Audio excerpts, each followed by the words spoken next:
Now, I just want to point out one other thing that you may or may not have caught as you were doing your activity, and that is the difference between what we call electronic and molecular geometries.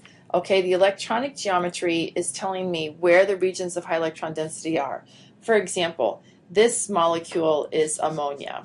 Okay, from the formula, you wouldn't necessarily know what the geometry is. You have to work out the Lewis structure. And when you work out the Lewis structure, you find that there's one non-bonding pair of electrons and then 3 bonding pairs of electrons. So there's a total of 4 regions of high electron density. So if you had your 4 balloons representing those 4 regions, it still looks like a tetrahedron. So the electronic geometry is tetrahedral. Okay, the electronic geometry or the regions of electron domains is tetrahedral. Okay, but the actual molecular geometry, what does the molecule look like? You just look at the positions of the atoms, and in this case it looks like a trigonal pyramid. All right, so the molecular geometry is different than the tetrahedral, the molecular geometry is different than the electronic geometry when you have a non-bonding region on the center atom. And this is called trigonal, this particular molecular geometry. So this would be the electronic geometry, and the molecular geometry would be trigonal pyramidal in this case. Okay, you see the same thing with water. Water, the formula for water, this is water, is H2O. You can't tell by looking at the formula what the three-dimensional geometry is going to be. You have to work out the Lewis structure, and in the Lewis structure you'd find that there's 4 regions of high electron density. 2 of those regions have bonding pairs of electrons, so the actual molecular geometry looks different than the electronic geometry. The electronic geometry here would also be tetrahedral. It's tetrahedral here and here, but the molecular geometry here would be bent or angular. It goes by either name. Okay, so what does the molecule actually look like? That's what the molecular geometry is telling us. And in this case, in methane, the case of methane, methane is CH4, and there are 4 regions of electron density, and there's 4 bonds. So in this case, the electronic and the molecular geometries are the same. They're both tetrahedral. And then we have the comparing methane to ammonia to water. They all have tetrahedral electronic geometry based on their Lewis structures and the non-bonding pairs of electrons that exist on these, but they have 3 different molecular geometries.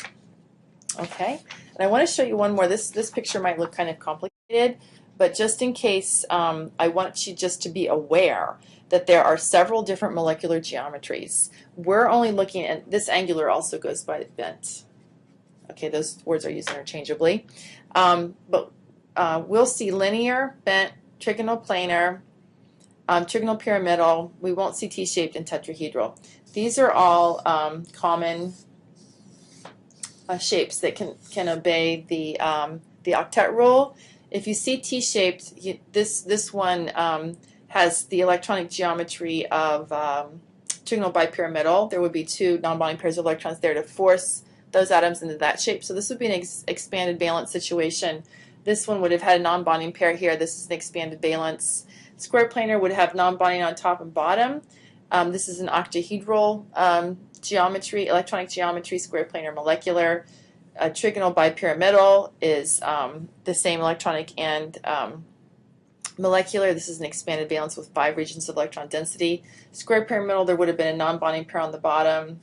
And then there's the octahedral that has 6, and then this is an extreme case, we won't even think about that. So I just want you guys to be aware that there's lots of different molecular geometries, and if you do go on in science, there's some real interesting molecules that have these geometries, but I'm not going to hold you to memorizing these names. I'm just holding you to memorizing the ones that I circled. Okay? And also I just want to throw these rules up there too. The rules for determining the molecular geometry are slightly different than the electronic geometry.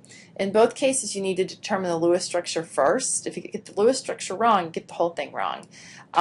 In both cases, you need to determine the number of regions of electron density, which will give you the electronic geometry, and that's in other words, the domains. Once you figure that out, you determine the number of non-bonding pairs of electrons on the central atom. If there's no non-bonding, then the electronic geometry is the same as the molecular geometry. If there's one or more non-bonding pairs of electrons, then you determine the molecular geometry based on the shape of the atoms. And that's what I gave you here. You could have angular, and the electronics trigonoplanar or tetrahedral, or you can have trigonal pyramidal, and it's got one non-bonding pair, and it was tetrahedral.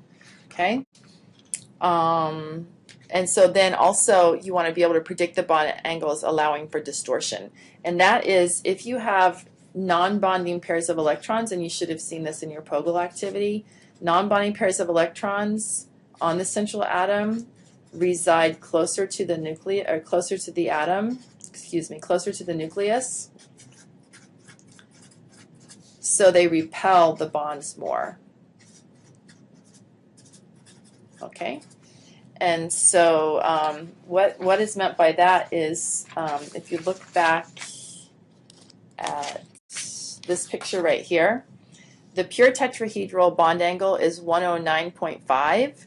And even though this has electronic geometry, the bond angle here is 107 because the non-bonding pairs of electrons that are on this central atom reside closer to the central atom, so they're going to repel down more on these three bonds and push them a little tighter.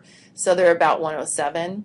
And then for water, you have two non-bonding pairs of electrons, so you have more push down on these bonding pairs because the non-bonding pairs reside closer to the central atom because there's no other atom, to pull them further away. So they push down more, and that's even a smaller bond angle of 104.5 in that bent structure. That's what that last predict bond angles allowing for distortion means.